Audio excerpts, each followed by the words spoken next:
thank you all for being here today. I am thrilled to be kicking off our first session of the day.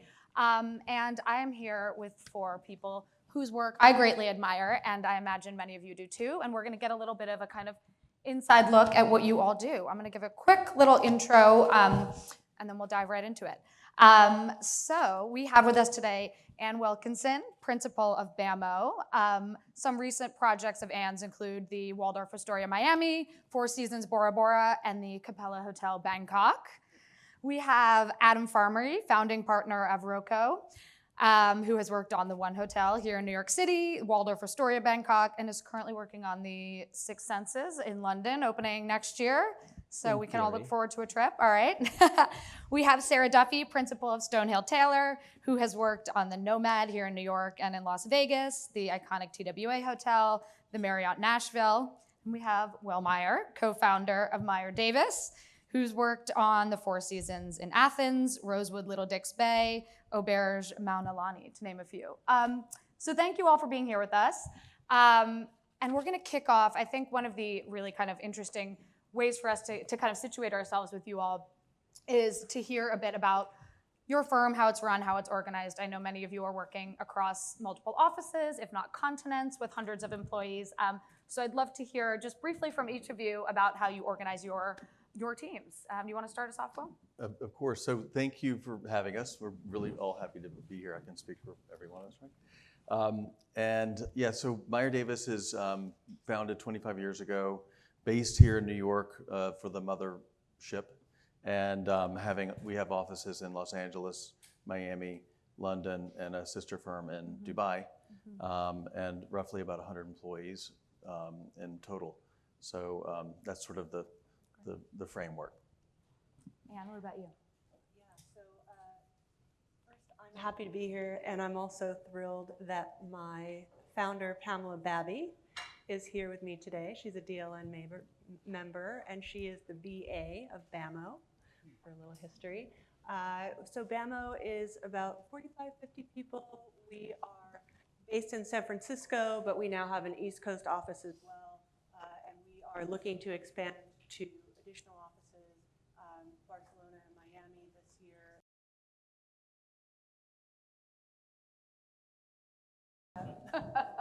Apologies, we'll fix that. No.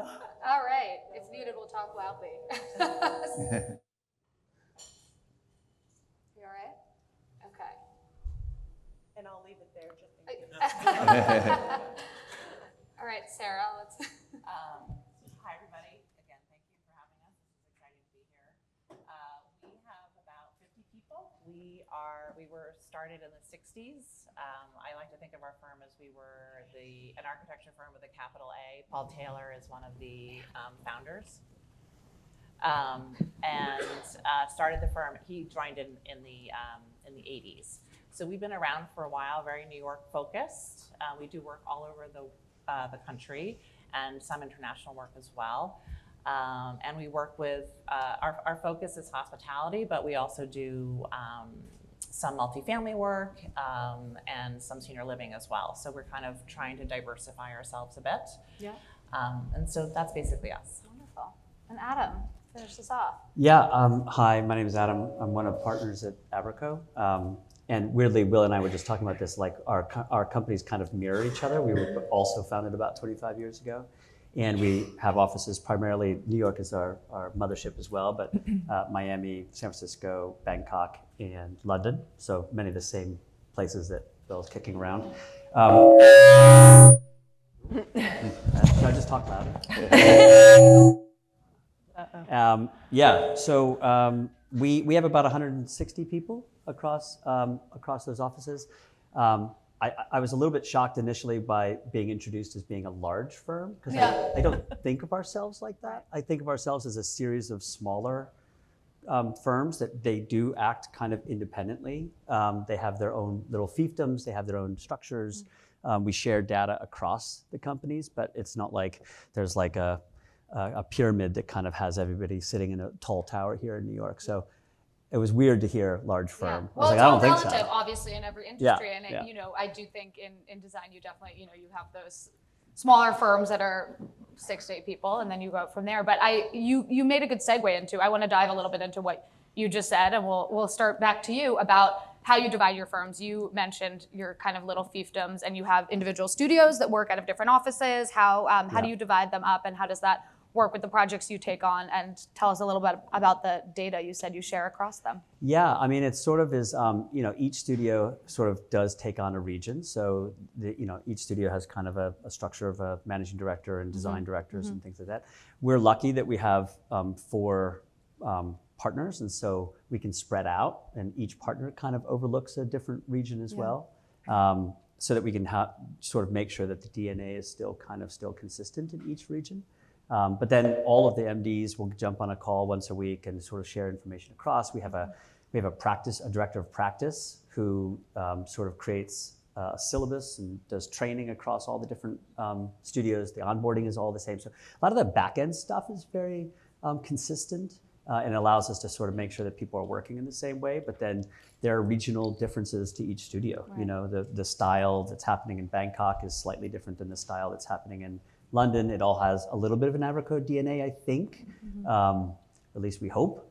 But ultimately, each studio is allowed to kind of, run down their own runways. Right.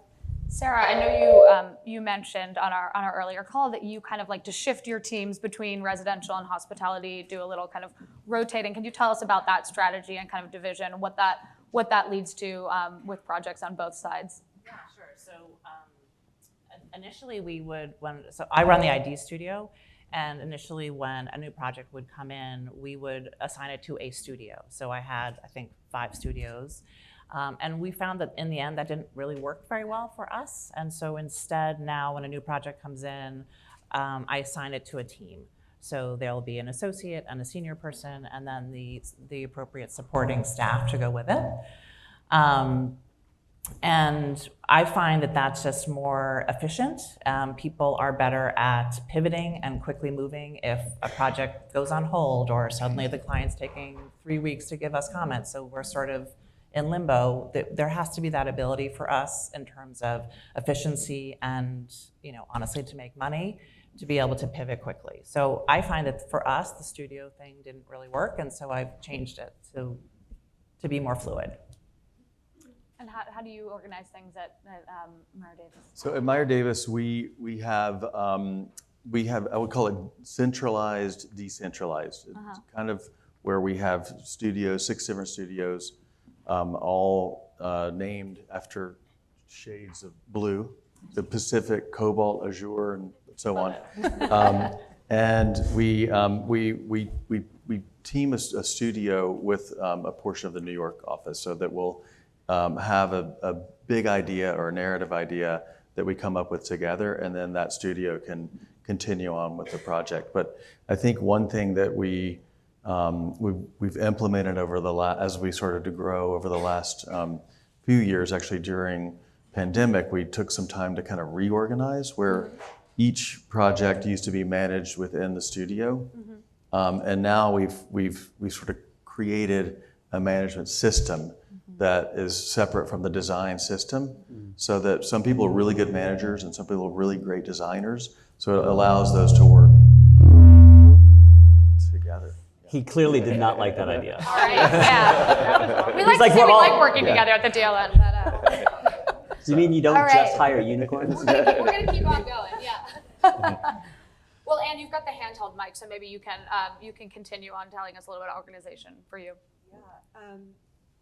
Or break into song. Yeah, or just speak loudly. Hello, testing.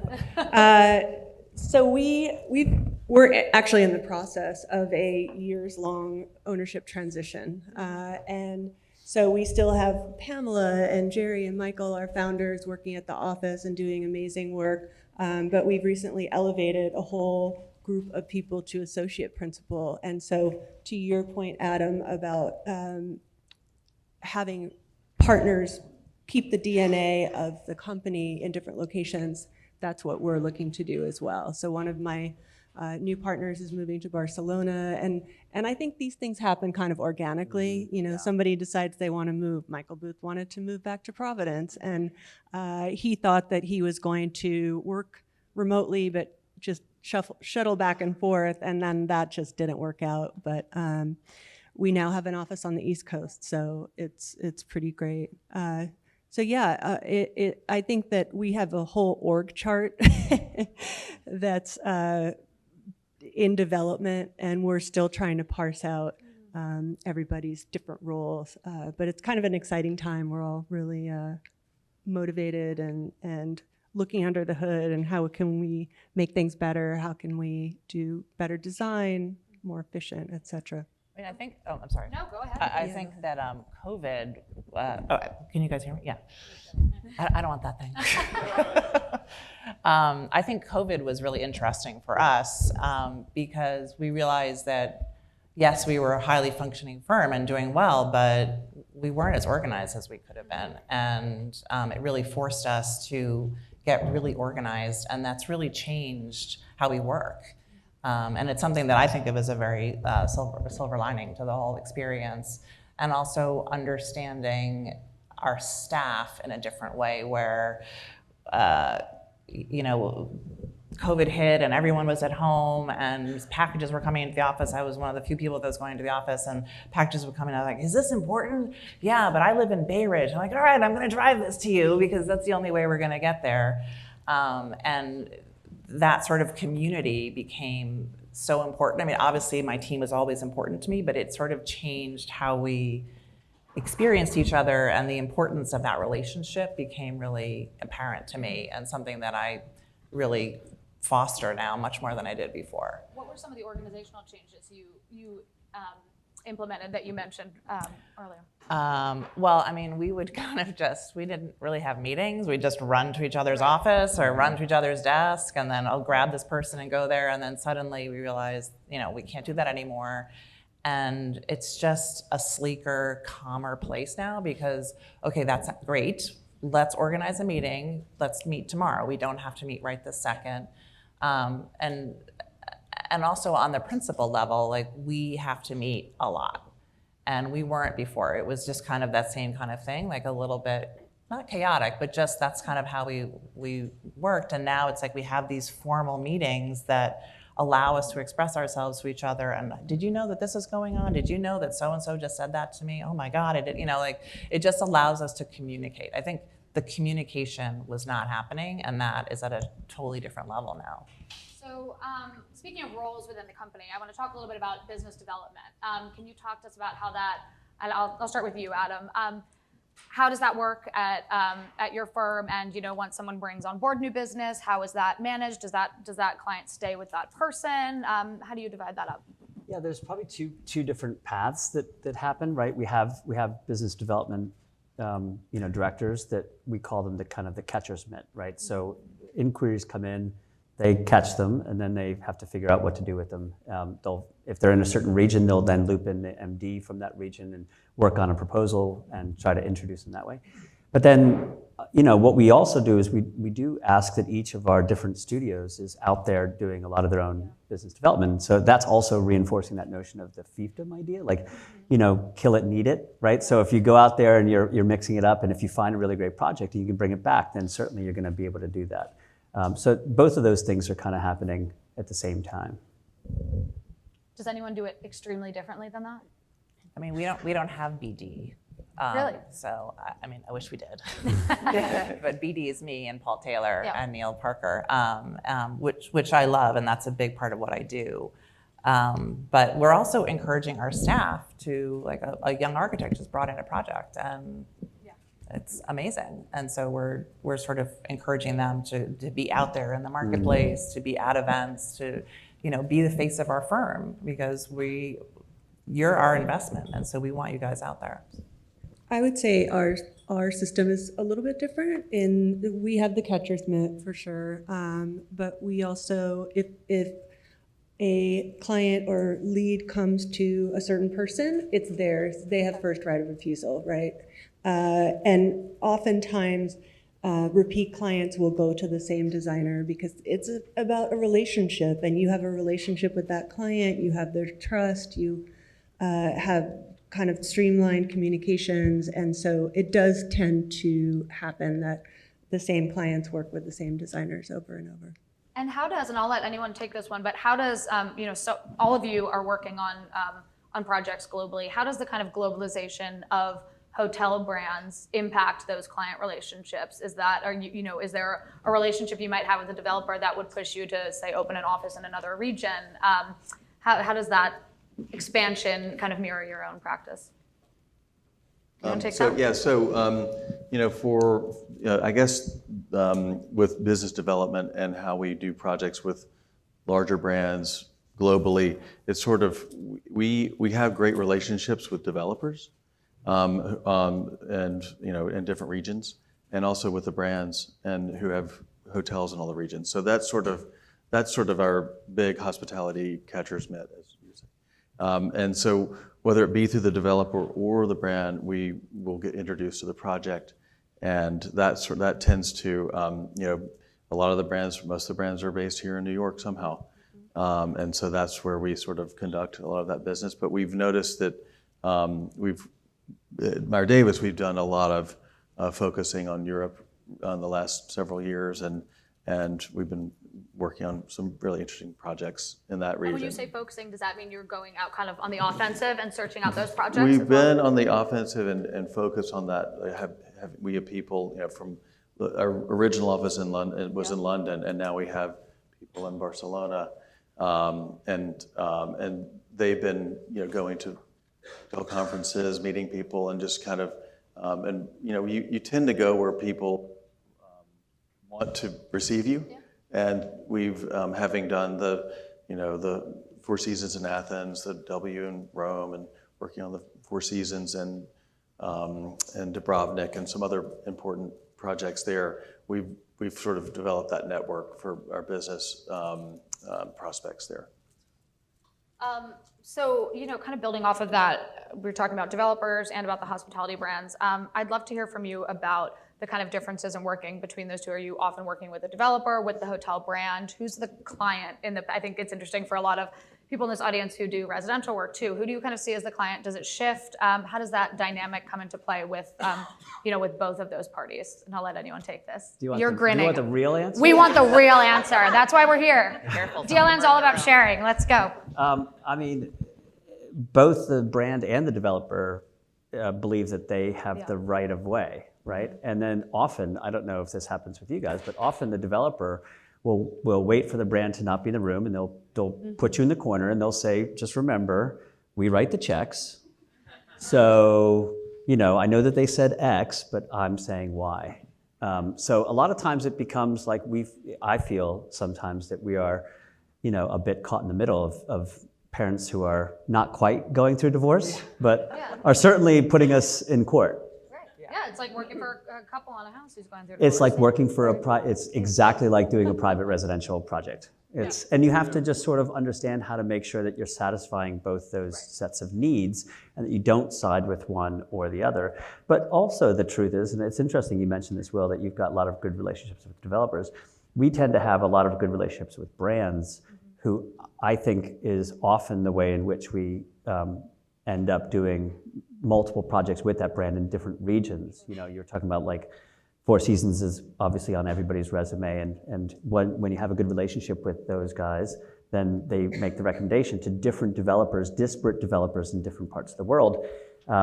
So even though the developer is saying, hey, I write the checks, you have to be conscious of the fact that, if you can make sure that you're developing and producing a great project in Rome, that same brand is going to ask you to do the same thing in Prague, or they're going to ask you to do the same thing in LA. And that often drives the decision-making process. Yeah, I agree. I'm sorry, go ahead. This is a hot topic. Let's go. It is a hot topic. I was just going to say that oftentimes we'll try to help developers if we've worked with a brand before and we kind of know what their bugaboos are, what they like to see. We'll design for that. Yeah. And then sometimes the developer says, no, change it to this. And we're like, but when the brand reviews this, they're going to change it back. And also developers want that, right? They don't Yeah. want a contentious, friction-filled environment. They bring you in because you have worked with the brand and you do understand the standards and you do know how to make sure it's easy for them. The brands have an expertise. I Yeah. mean, that's their business, Yeah. and I think they bring a lot to the table. So I'm always happy to get their input. And I was gonna say the same. I think most of our work comes through the brands. Okay. And because developers are great, but unless it's a huge developer, they're not doing a project every year. They space them out. So we find that it's been really terrific for us to be really close to the brands. But we have the same problem where you have to, it's a dance, and you have to be very careful because you don't ever want one to feel that you're not supporting them, of course. But I did have this crazy experience where a brand person who will go unnamed invited me and a colleague to dinner, and there was some booze involved, and he basically said at the end, like, you need to tell me when they're going astray, and you work for us. Okay, I got this. So it's a thing. Yeah. What about you, Will? I was when Adam was talking, I was kind of musing because we always keep a residential project going in our office, and that was sort of the building blocks of our company early on, and then we created the hospitality part of our company after that. But to keep our own DNA, we love residential architecture and design, and so the relationship thing between developer, brand, they're sort of in a microcosm in a residential project, which I don't know whether the husband and the wife or the developer or the brand, but there's something sort of correlation there on a larger scale. You have this managing people's expectations, delivering something amazing that they all get behind. So I'm going to shift gears a little bit because I know a lot of people in the room will want to hear this. Who owns vendor relationships within your firms? Is that a dedicated team? Is it in each fiefdom, so to speak? How do you working with your vendors come into play? I'll let anyone jump in first. I don't think there's a structure to it.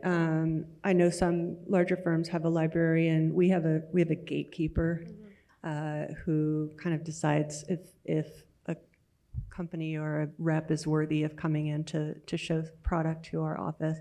But I would say we love the relationships that we have with our vendors that are very collaborative, that we kind of work back and forth with them to make the most of their capabilities and push their envelope a bit. And I know Pamela's done that on her Italy projects with Rubelli. We've been doing that with Philip Jeffries on various projects. And I think that collaboration that makes it stronger.